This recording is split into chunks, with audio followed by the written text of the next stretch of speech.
बाकी लोग बताएं जो लोग अटेम्प्ट किया और उनका आंसर नहीं आया। सर मैंने इसको आंसर नहीं डिफरेंशिएट नहीं आया। किया, पहले एक्स क्यूब से डिवाइड किया था। देखो यहाँ पे क्या करो, इसको ना तुम लोग क्या करो, यहाँ पे एक्स क्यू से डिवाइड करो, ठीक है। मतलब डिवाइड बाई एक्स क्यू तो करो ही, डिवाइड बाई एक्स क्यू, इसका एक शॉर्ट मतलब आसान तरीका बता रहा हूँ मैं। देखो एक्स क्यू से डिवाइड करोगे तो ये एक्स माइनस ये 1/x बनेगा, और यहाँ पे x के पावर 6/x क्यू बन जाएगा, ये 2 बन जाएगा, और ये -1/x हो जाएगा। यहाँ तक सबको क्लियर है? यहाँ तक किसी को डाउट है? यस। यहाँ डिवाइड किया तो फिर ये देखो, ये x minus 1/x divided by x Q minus 1/x Q, इसको एक साथ ले दो, x Q minus 1/x Q और यहाँ +2 कर दो। अब मेरे को बताओ तुम लोग कि A cube minus B cube का फॉर्मूला क्या ऐसा कुछ होता है क्या? A minus B whole cube plus 3ab A minus B करके आता है? Just tell me. Yes sir. तो क्या मैं यस इसको सर। आगे ऐसे लिख सकता हूँ, F X equal to X minus 1/x, यहाँ तक तो ठीक है। ये जो पार्ट दिख रहा है ए क्यू माइनस बी क्यू, ए क्यू माइनस बी क्यू जो दिख रहा है, इसको मैं क्या लिख सकता हूँ? ए माइनस बी का होल क्यू, ए माइनस बी का होल क्यू प्लस 3ab करोगे, देखो तो क्या मिलेगा? मतलब a माइनस बी का होल क्यू करूंगा तो x माइनस 1/x का होल क्यू प्लस 3ab, तो x फिर ये 1/x, x माइनस 1/x, ये पार्ट कैंसल हो गया। सो अल्टीमेटली क्या बनेगा? ये बन जाएगा। तो यहाँ पर लिख सकते हो आप लोग 3x माइनस 1/x। इसमें यहाँ तक किसी को दिक्कत है? नो यहाँ सर। तक समझने नो में सर। किसी को दिक्कत है या नहीं बताओ? ठीक है, नाउ देन +2, इस पर +2 हो गया। अब यहाँ पर एक स्टेप और करना है आप लोगों को। देखो क्या करो, यहाँ पे लेट x माइनस 1/x को t मान लो। सपोज करो, मैं इजी बनाने के लिए कोशिश कर रहा हूँ, t मान लो। तो अब ये जो फंक्शन है f(x), ये अब t में चला आएगा तो इसको ft पुट कर देंगे, ये T Q plus 3t plus T. आप लोग ये सोच रहे सर ने टी क्यू पुट कर दिया, ये सिंपल सी बात है कि x माइनस 1/x को मैंने t माना ना, ये सारा का सारा फंक्शन किस में होगा? t में हो गया। मतलब एक नया फंक्शन t में हो गया तो मैंने इसको ft मान लिया। सो ये और ये दोनों क्या है? इक्विवेलेंट है। बस t से डिवाइड कर दो ऊपर नीचे, तो t से डिवाइड करोगे तो ये t² प्लस ये 3 प्लस 2/t आएगा क्या? Just check it. Yes sir. t से यस डिवाइड सर। करोगे तो t² प्लस 3 प्लस 2/t आएगा। बस यहीं पे हम इसका फाइनल आंसर करेंगे। आप लोग डिफ्रेंशिएट करके कर सकते हैं, बट वो टाइम कंज्यूमिंग प्रोसेस है। मैं यहाँ पर एक इनइक्वालिटी यूज करने वाला हूँ। देखो अच्छा, यहाँ बताओ तो क्या मैं इसको आगे ऐसे लिख सकता हूँ? ये t² है, ये 2/t है, तो क्या मैं इसको 1/t प्लस 1/t कर सकता हूँ? Just tell me. इस 2/t को क्या मैं Yes, 1/t Yes, sir. Plus 1/t, और ये +3 कर दिया। Now okay, now see here, आप लोगों ने ऐसा कुछ पढ़ा है क्या? एनटीएससी वगैरह तैयारी किया होगा तुम लोग, arithmetic mean greater than equal to geometric mean, क्या ऐसा कुछ पढ़ा है तुम लोग? नहीं पढ़ा है? हाँ? सर सुना है, पढ़ा नहीं है। पढ़ा नहीं इसको। सुना है लेकिन पढ़ा नहीं। यदि ये पढ़ा होता तो यहाँ पर क्वेश्चन अब तक हो गया होता। ठीक है, एक बात बता रहा हूँ। देखो यदि आपके पास ये नंबर है, देखो A1 A2, बता दे रहा हूँ क्या होता है A3। देखो इस क्लास का ही तो बेनिफिट है कि आपके कुछ एक्स्ट्रा कॉन्सेप्ट भी आपको मिलते जाएंगे। AN ये आपके नंबर है।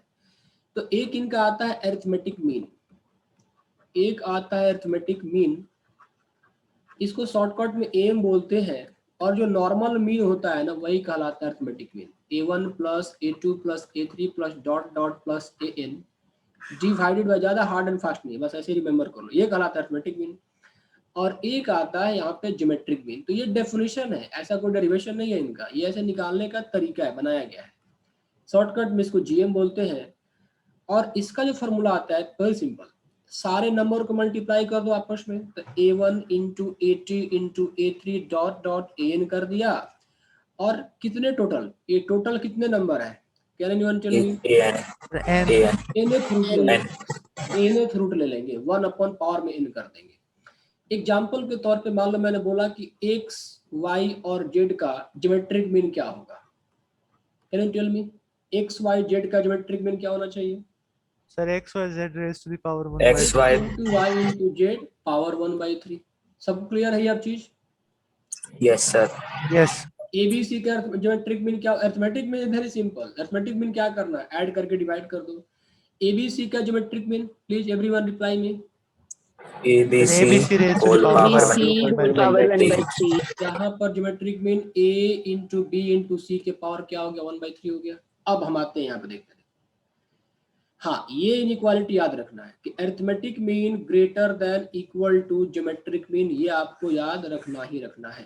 अरिथमेटिक मीन ये आगे आप लोग पढ़ोगे ना चैप्टर सीरीज एंड प्रोग्रेशन, तो वहाँ पे इसको प्रूव भी किया जा सकता है कि arithmetic mean greater than equal to हमेशा ज्योमेट्रिक मीन होता है।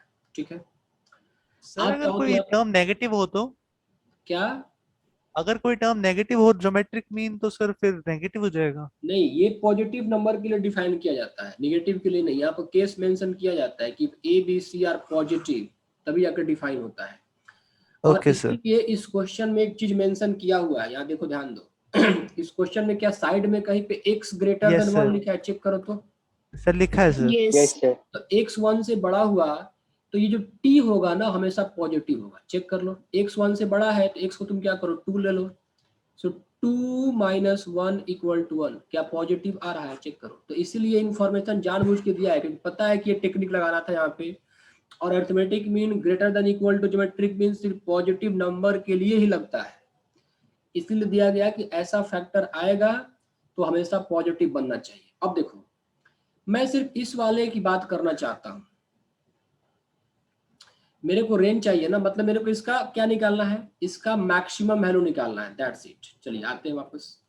मतलब लिखा क्या है, 1 अपॉन क्या लिखा है ये, टी स्क्वायर, ऐसा ही कुछ लिखा है ना, मैंने ऐसे लिख दिया, T square plus 1 upon T plus 1 upon T plus 3। ठीक है, तुम क्या करो, ये ले लो। देखो मान लो मेरे पास 3 नंबर है, एक टी स्क्वायर है plus 1 upon T plus 1 upon T, इनका अरिथमेटिक मीन, ये इनका अरिथमेटिक मीन हुआ ना। और इनका ज्योमेट्रिक मीन क्या होगा, जस्ट टेल मी। इसका ज्योमेट्रिक मीन क्या, टी स्क्वायर, 3 नंबर ले लिया मेरे पास, मान लो ये एक नंबर है, ये एक नंबर है और ये एक नंबर है, तो इनका ज्योमेट्रिक मीन टी स्क्वायर फिर 1 सर अपॉन 1 होगा, पावर 1 होगा सर। क्या 1 आ गया। तो क्या मैं ऐसे Yes, लिख sir. सकता हूँ कि T square plus 1 upon T plus 1 upon T by 3 greater than equal to 1 कर सकता हूँ क्या, arithmetic mean greater than equal to geometric mean का कॉन्सेप्ट अप्लाई करके कर सकता हूँ, बताओ। तो क्या मैं आगे अब इसको ऐसे लिख सकता हूँ, T square plus 1 upon T plus 1 upon T greater than equal to 3 कर सकता हूँ, यस और नो, कर सकता हूँ ना। तो Yes, इसको sir. मैं आगे बढ़ाऊं ऐसे, यदि इसको मैं आगे बढ़ाऊं तो क्या ये टी स्क्वायर प्लस ये 1/t प्लस 1, अच्छा ठीक है, देखो अब 3 भी चाहिए तो कर लो, 1/t प्लस 1/t प्लस 3 कर दिया तो greater than equal to 3 plus 3 6 बन गया। लेकिन हमको इसको रेसिप्रोकल करना है, तो रेसिप्रोकल करते हैं तो इनइक्वालिटी पे क्या असर पड़ता है, उल्टी हो जाती क्वेश्चन में सॉल्व सर करना चेंज हो जाती है। उल्टा करेंगे तो इनइक्वालिटी चेंज। तो क्या मैं ऐसे कर सकता हूँ कि यदि ठीक है, यदि मैंने 1 upon T square plus 1/t plus 1/t plus 1 लिया तो लेस देन इक्वल टू 1/6 हो गया, यही तो आपकी एफ टी है। This imply that F of T less than equal to 1/6। तो अब इसकी बताओ तो मैक्सिमम वैल्यू क्या आ गई, क्या 1/6 इसका मैक्सिमम वैल्यू कहलाएगा। So this is one of the easiest way you can solve this question. fx equal to क्या लिखा है कि find the set of real values of a, find the set of real values of a 2x plus 3 प्लस 2x minus 3 equal to, देखो ये question अब graph से बहुत इजीली हो जाएगा, आज जो मैंने ग्राफ पढ़ाया है उससे इस क्वेश्चन करोगे ना तो बहुत ही आसान हो जाएगा। यहाँ से 2 कॉमन ले लो, तो 2 कॉमन ले लोगे, देखो 2 कॉमन लोगे तो क्या हो जाएगा, ये x प्लस 3/2 होगा और ये भी 2 कॉमन लिया तो ये x minus 3/2 that is equal to x plus 6।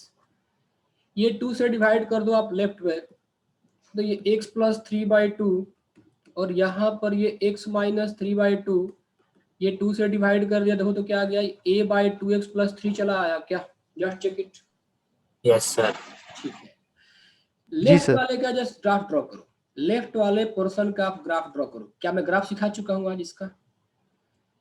क्या बता चुका हूँ कि इसका ग्राफ कुछ ऐसे आता था?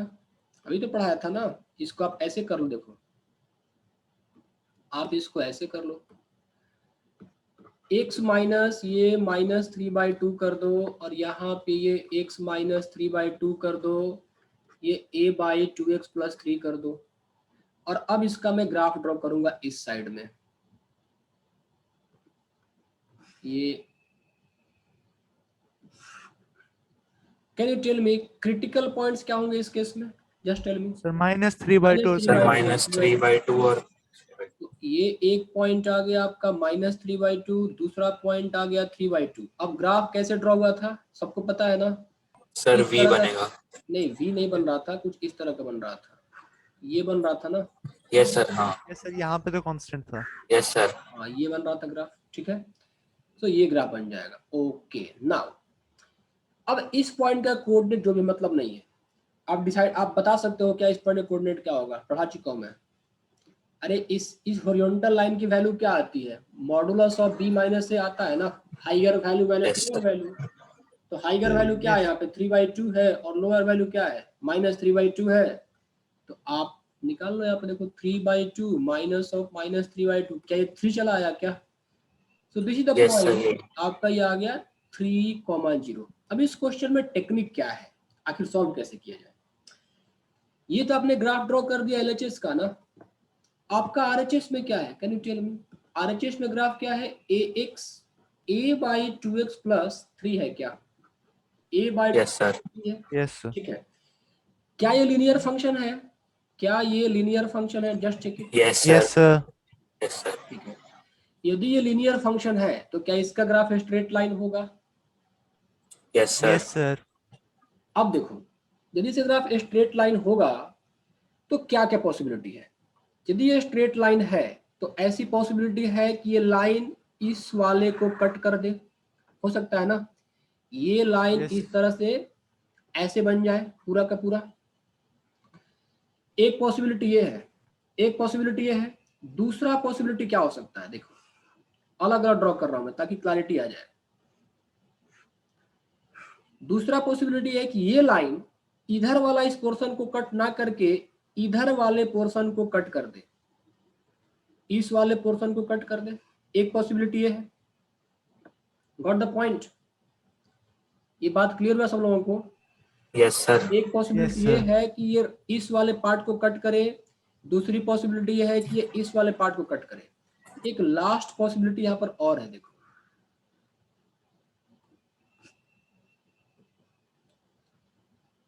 एक पॉसिबिलिटी यहाँ पर ये है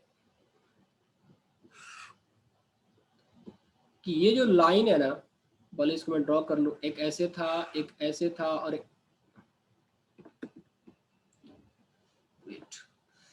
एक पार्ट ऐसे आया, एक पार्ट ऐसे आया, और फिर एक पार्ट ऐसे आया। तो एक पॉसिबिलिटी ये है, क्योंकि सबको पता है, देखो ये जो लाइन है ना a/2x + 3, ये किस पॉइंट से पास करेगी? ये 3,0 से पास करेगी ही करेगी, क्योंकि देखो x को y एक्सिस पे x को 0 पुट करोगे तो y कोऑर्डिनेट क्या मिलेगा? यहाँ पे देखो x को 0 पुट करोगे तो y कोऑर्डिनेट क्या मिलेगा? 3 मिलेगा। तो इस पॉइंट से तो पास करनी ही करनी है इसको। तो एक लास्ट पॉसिबिलिटी ये है कि ये लाइन सीधा का सीधा ऐसे फ्लैट हो जाए, मतलब पैरेलल टू दिस हो जाए, ये फ्लैट हो जाए। एक पॉसिबिलिटी ये है। ये बात समझ आई सबको? एक ये ऐसे हो जाए। Got the point?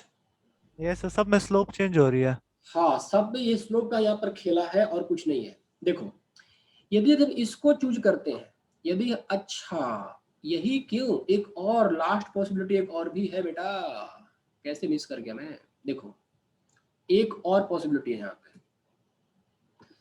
ये आपके लॉजिकल, आप चाहो तो इतना ग्राफ नहीं ड्रॉ करने की आवश्यकता पड़ेगी, मैं तो एक्सप्लेन कर रहा हूँ ना, तो मेरे को सारा ग्राफ ड्रॉ करना पड़े अलग अलग। आप चाहो तो एक ही लाइन पे सारा ग्राफ बना सकते हो, ऐसी बात नहीं है। ये ऐसे हो गया और फिर ऐसे हो गया। देखो एक पॉसिबिलिटी ये है कि ये लाइन सीधा ऐसे हो, मतलब जस्ट पैरेलल हो जाए, इन दोनों के क्या हो, ऐसे हो जाए। हो गया ना? दी आर द पॉसिबिलिटीज। अब बताओ किसमें कितना सॉल्यूशन? सोल्यूशन का मतलब होता है number of point of intersection. इस केस में कितने पॉइंट ऑफ इंटरसेक्शन है, कैन यू टेल मी? इस केस में दो। कितने? 2। इस केस में आपके मिलेंगे 2 सॉल्यूशन। इस केस में भी आपको मिलेंगे 2 सॉल्यूशन। इस केस में क्या मिलेंगे? Yes, sir. Just tell me, इस केस में क्या मिलेंगे? Infinite solutions. Infinite solutions, infinite solutions. और इस केस में क्या मिलेंगे? Only one Sir, one solution, solution. Only One one solution. Solution. अब क्वेश्चन में क्या पूछा है? क्वेश्चन में पूछा होगा कि मोर देन 2, ये लिखा है ना, तो मोर देन 2 वाला Yes, केस sir. कौन सा होगा? Can you anyone tell me? Sir, third case. Infinite. So I think कि हमें कौन सा केस चूज करना चाहिए? थर्ड वाला केस चूज करना चाहिए, क्योंकि more than Yes, 2 sir. Infinite solution है तो मोर देन 2 हो ही गया, तो थर्ड वाला केस हमें चूज करना चाहिए। Is the point clear to all of you? Yes sir. ठीक है, तो थर्ड वाला केस कैसे बनेगा? स्लोप को 0 होना पड़ेगा, एक्स एक्सिस के पैरेलल है। a/2 is equal to 0 हो जाएगा ना? Yes sir. तो a/2 को मैं क्या कर दूं? यहाँ पे 0 कर दूं, पक्का ना? Yes, तो sir. a/2 को यदि Yes, मैं sir. 0 कर दूं तो a क्या हो गया? देखो 0 हो गया। a क्या हो गया? 0। इसका मतलब यदि a 0 होता है तो ये जो राइट वाला पार्ट है ना, ये इस कंडीशन को सेटिस्फाई करेगा। ये सबको समझ में आया बात कि नहीं आया? Yes, sir. यस तो, सर। तो मोर देन 2 सॉल्यूशन के लिए पर आंसर क्या आ गया आपका? a इक्वल टू 0 आया क्या? बताओ तो फटाफट। Yes sir. Yes. आ गया ना? Yes, ये sir. इसका आंसर है, a इक्वल टू 0 इस क्वेश्चन का आंसर है। लेकिन अब मान लो इसी क्वेश्चन पूछता कि एग्जैक्टली 2 सॉल्यूशन चाहिए, एग्जैक्टली 1 सॉल्यूशन चाहिए, तो आप लोग आंसर क्या बोलते? इनफाइनाइट वाला केस तो बड़ा इजीली हो गया, ये पैरेलल टू एक्स एक्सिस होगा तो इसका स्लोप 0 कर देंगे, मतलब a/2 को 0 कर दिया, finished. Now the task is what to do for 2 solutions and what to do for 1 solution. So this slope निकालना पड़ेगा। I am giving you as a homework. Okay, मेरे को जो लोग इस क्लास में भी हैं वो लोग इसको अटेंड करके कल बताएंगे, फिर मैं इसको आगे पढ़ाऊंगा ताकि और बच्चों का पोर्शन कवर हो जाए।